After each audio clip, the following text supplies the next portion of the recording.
The arena pulsed with energy.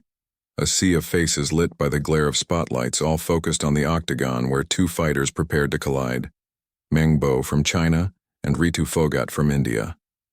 This wasn't just a fight, it was a high-definition spectacle, every moment captured in vivid detail, from the fighters' taped fists to the intensity in their eyes. The crowd's roar was a living thing, vibrating through the air as the referee signaled the start of this professional MMA bout, a clash of styles and wills that promised to deliver.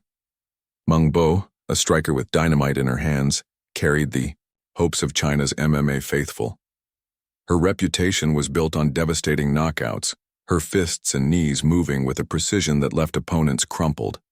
She'd trained for this moment through grueling sessions, sparring until her knuckles bled, conditioning her body to withstand the chaos of the cage. Meng's game plan was clear: keep the fight standing, unleash her combinations, and end it early. She circled the octagon, her stance low, hands loose but ready, her mind sharp with the knowledge that Ritu Phogat was no ordinary opponent. Ritu, the pride of India, was a grappling phenom, born into the legendary Phogat wrestling family.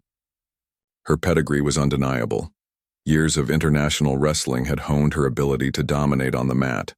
But Ritu was more than a wrestler now. She'd evolved into a complete MMA fighter, adding striking and submissions to her arsenal. The transition hadn't been easy, stepping from the controlled world of wrestling mats to the unpredictable violence of the cage. Yet here she was, compact and powerful, her eyes locked on Meng, ready to impose her will.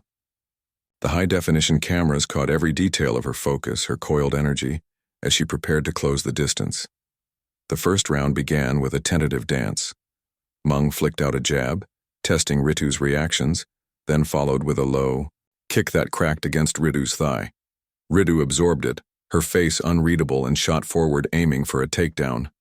Meng sprawled, her hips heavy, denying Ritu's attempt to drag the fight to the ground. The crowd roared, sensing the stakes. Striker versus grappler, power versus control. Meng kept her distance, landing another leg kick, while Ritu bided her time, waiting for an opening. When it came, she exploded, driving Meng against the cage, her arms locked tight. Meng fought back with short elbows, breaking free and resetting, but not before Ritu had shown her grappling was a real threat. In their corners, the fighters' teams were a study in urgency. Meng's coach urged her to stick to her striking, to use her reach and avoid the clinch.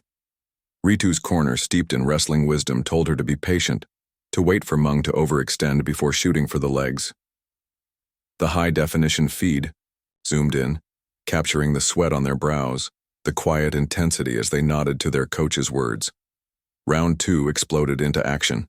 Meng came out swinging, a right hand grazing Ritu's cheek, forcing her to cover up. The crowd gasped as Ritu wobbled, but she ducked under a follow-up hook and clinched, slowing the pace. From there, she tripped Meng to the mat, landing in side control, her shoulder pinning Meng's chest. For a tense minute, Ritu dominated, dropping short punches and hunting for a submission. Meng, gritty and defiant, bucked and scrambled, clawing her way back to her feet. The effort took its toll. Both fighters were breathing hard, their faces marked by the early exchanges. Meng's leg kicks had reddened Ritu's thighs, while Ritu's grappling had sapped Meng's energy. The third round loomed, and the arena buzzed with anticipation. Meng's team pushed her to go for broke, to empty her tank with strikes. Ritu's corner doubled down on the grappling plan: take Meng down, control her, break her spirit. The final round was electric.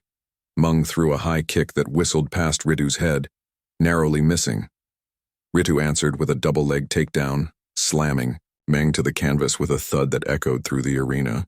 The high-definition broadcast caught it all: the grimace on Meng's face, the relentless focus in Ritu's eyes as she worked from the top, grinding her forearm into Meng's jaw.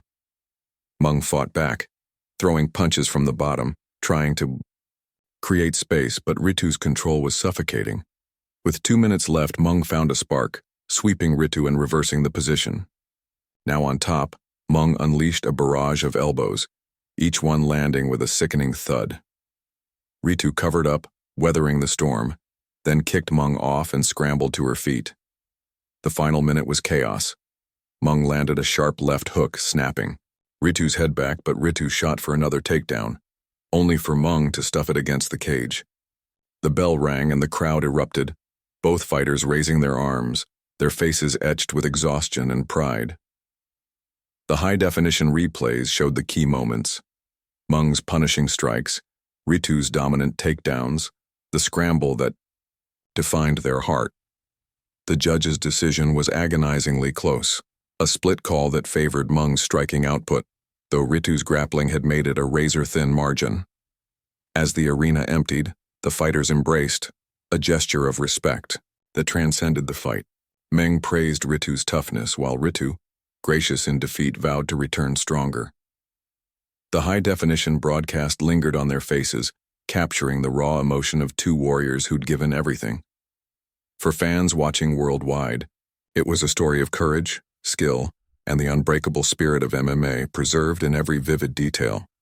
Meng's corner pushed her to go for broke, to unleash everything she had. Ritu's team, sensing her advantage on the ground, told her to stick to the plan: drag Meng down, control her, break her, as you. The final round began. The crowd was deafening. Meng came out like a woman possessed, throwing a high kick that narrowly missed Ritu's head.